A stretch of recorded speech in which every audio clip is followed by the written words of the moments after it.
Being vulnerable can be challenging, especially when you're surrounded by a group of strangers. However, I learned that it's important to grow both as an individual and as a group. When students began to open up about their life stories, they were not only able to find their inner strength, but also make connections with those around them. Whether it was because they went through similar situations or knew someone else who did, opening up created an undeniable connection. Appreciating the little things is another takeaway from my time in Africa. The view of Cape Town from the top of Table Mountain, the smiles of children as we dance in Sir Lowry's Pass, car rides with Ish, and card games in the hostel were all little things I'll forever appreciate. Although these may seem minor, each one brought me joy in some way. As I return home, I will make a conscious effort to reflect on my life and appreciate the little joys that come my way. When people form groups, they are able to put their strengths together in order to maximize their success. For example, when we went to Sir Lowry's Pass, everyone played a different role. Those who were creative set up crafts, while those who loved sports stayed outside. Similarly, those who were relators asked deep questions to their suit moms, while those who had high energy entertained the children. When all of our strengths were put together, we were able to maximize their impact in Sir Lowry's Pass. I've learned that reflection can be beneficial in many ways. For one, it forces you to look back on something and ask yourself questions like how can I change this to be more impactful and what positives can come out from this event. Reflection also helps in improving your future. As an example, when looking at toxic relationships that you may be involved in, reflecting upon them may help you weed out the negative people in life so that you're only surrounded by those who push and support you. A road with limited Wi Fi was one of the best things that happened to me. I was forced to connect with people, the place, and the culture that South Africa had to offer. It allowed me to be present during dinner rather than on my phone. Instead of trying to capture the greatest photo, I was able to take in the beauty that surrounded me. By the end of the trip, I was no longer interested in what my friends were doing back home. Rather, I cared about the moment that I was living in and wanted to take in every second. The biggest takeaway from my time in Cape Town was the importance of authentic relationships. I learned that you can't get close to a person by simply asking surface questions. You must ask about their reflections on the past, thoughts about the present, and goals for the future. You must talk to them about their greatest fears, their biggest regrets, and their happy place. Questions like these allow you to form authentic relationships like we did here in Cape Town. The first step to becoming a global citizen is to educate yourself on hardships that countries are going through. While in Cape Town, we were forced to do this in many ways. For one, the country is in a devastating drought, so it was important for us as global citizens to realize this and take short showers, buy plastic water bottles, and turn the faucet off while brushing our teeth. The forest fires have also been impacting the country, so it was important to learn about the regulations on personal fires.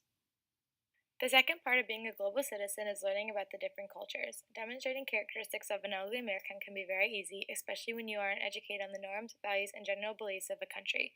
Asking locals questions about life in South Africa and experiencing all aspects of culture, such as food, hikes, and excursions, were all ways in which we avoided being an ugly American. The most important part of being a global citizen is recognizing that actions we do back home may have negative effects on other communities on both a local and global level. One way to be a global citizen is to purchase locally grown food. In doing this, you're not only able to support local businesses but improve the economy. Other ways you can become a global citizen is to reduce the amount of waste you dispose of and carpool or ride your bike to work and school. Throughout my time in Cape Town, I learned that the most important thing one can give is their time. This can relate to many things, including relationships, family, and service. When putting their time into family and relationships, they become stronger and more authentic. When dedicating your time to service, you are devoting a portion of your life to strengthening your community and empowering those around you.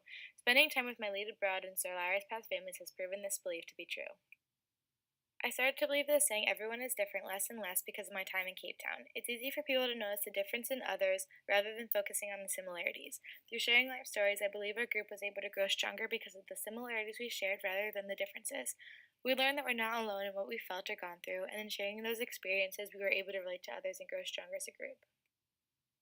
I value the idea of less is more so now than ever. Over the course of our time in South Africa, we had less Wi Fi and fewer obligations. As a result, we were able to be present and focus on the now. Less internet caused us to focus on the relationships we were building rather than maintaining the ones that were waiting for us back home, while fewer obligations allowed us to focus more on the now than on what we needed to accomplish in the future. My favorite poem is called The Dash. It talks about living your life to the fullest because, in the end, your life is simply represented on your tombstone by the dash in between the day you were born and the year you pass. Living your dash is all about taking risks, forgiving, staying positive, and being kind. During my time on Lead Abroad, these values and characteristics were strengthened through our excursions, time in Solari's past, and friendships that were formed. Positivity is one of my strengths, and this is because I believe that in staying positive, you can open up many doors. If you are negative, you choose to focus on the potential losses rather than the gains, causing you to miss out on opportunities. While abroad, my positivity not only encouraged myself but others to jump off the bridge. I hiked Table Mountain and encouraged others that they too can make it to the top. This trip proved that positivity is essential when trying to grow as an individual. When working together as a group, I realized that in order to produce the best outcome, we must put all of our strengths together. Not everyone is best at everything, which is important to realize. For example, at Solaris Pass, we didn't put the artistic students in the sports group. Instead, we put them in the classroom to enhance the activity for the children. Similarly, when we jumped off of the bridge, our positivity, empathy, and connectedness had helped encourage others to face their fears. One way in which I plan to become a global citizen is by limiting my shower time. I'm known to take showers that last between 20 and 30 minutes, something that I have to work on during my time abroad.